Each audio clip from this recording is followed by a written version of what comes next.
What is up, LinkedIn? Good morning, it's Ian Koniak, and I'm gonna start an exciting series for you starting today, which is the top 10 traits or characteristics of a sales champion. The mindset of a sales champion is, I'm sorry to say, but 80 or 90% of what is going to determine success in a salesperson is the way they think, not only about their customers and their business, but about themselves. So I'm going to share the mindset of top performers, and I know this not only from having produced at a high level, but I also know it from having produced at a non-high level. Before I was really crushing it at Salesforce, I was actually struggling, and a lot of it was between the ears. And so that's why not only me, but a lot of people I've seen have a certain mindset which really holds them back. And then I spent a lot of time interviewing top performers at Salesforce. I've had mentors and coaches, and a lot of the top reps have certain traits in common. So let's get started. I'm going to do the top 10, but today I'm only going to discuss 3, so it's really easy to digest. The first mindset characteristic is that a top sales performer believes they can do anything. They have the mindset of anything is possible, and I believe I can accomplish anything, right? Where before I was making 7 figures in sales, I was making about $200,000 to $300,000 in sales. And that's what I thought I was worth, and that's what I thought I can do.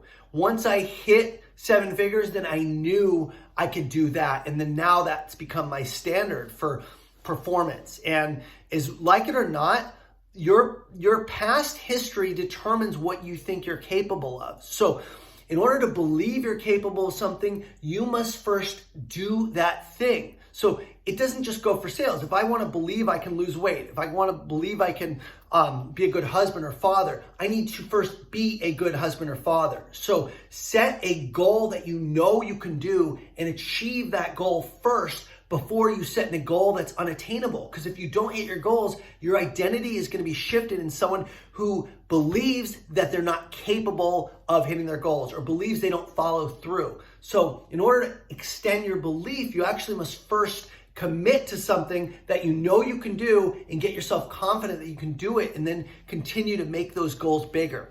The second mindset of a sales champion is I always have a strong why I'm doing what I'm doing.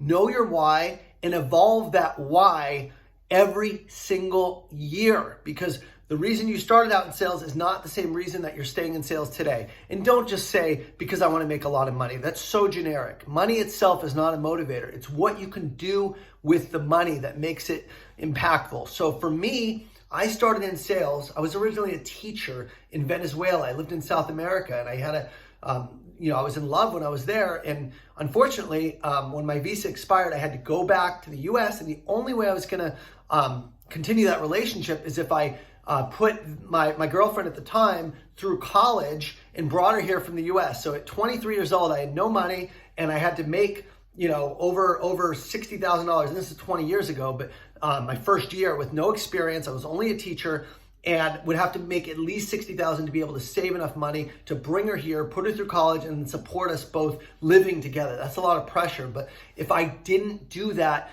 I would not be able to continue seeing somebody that I truly was in love with. And so unless you have a strong why, it's very hard to dig in and do that grind work and that grunt work every day, because a lot of what we do is just simply not fun. It's just an admin or preparing for meetings. That's the reality. So once she was here, that relationship didn't work out, but I've always evolved my why. When I got married, it was so my wife wouldn't have to work because she was moving to LA to be here. So kind of similar. And then it was for us to buy a dream house. We had a vision of what we wanted. Then it was to put in this backyard. Now it's so I can help and serve people and make an impact. So my why is always evolving.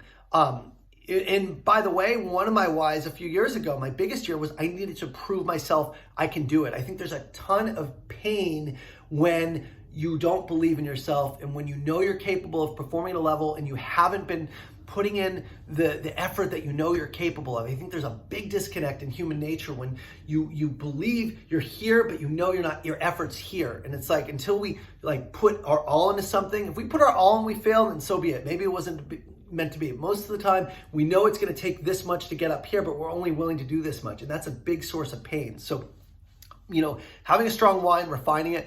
and always having a strong why is the second mindset champion. And then the third mindset champion is that failure is not an option. If you think failure is an option and the consequences of failure are not severe enough, then it's going to be very hard for you to go in and accelerate and change your performance because there's no consequence to failing. So, in the consequence, in my case of that example I gave you, if I failed, I would not literally be able to be with someone I was head over heels in love with. And I was heartbroken. That is a severe consequence, right?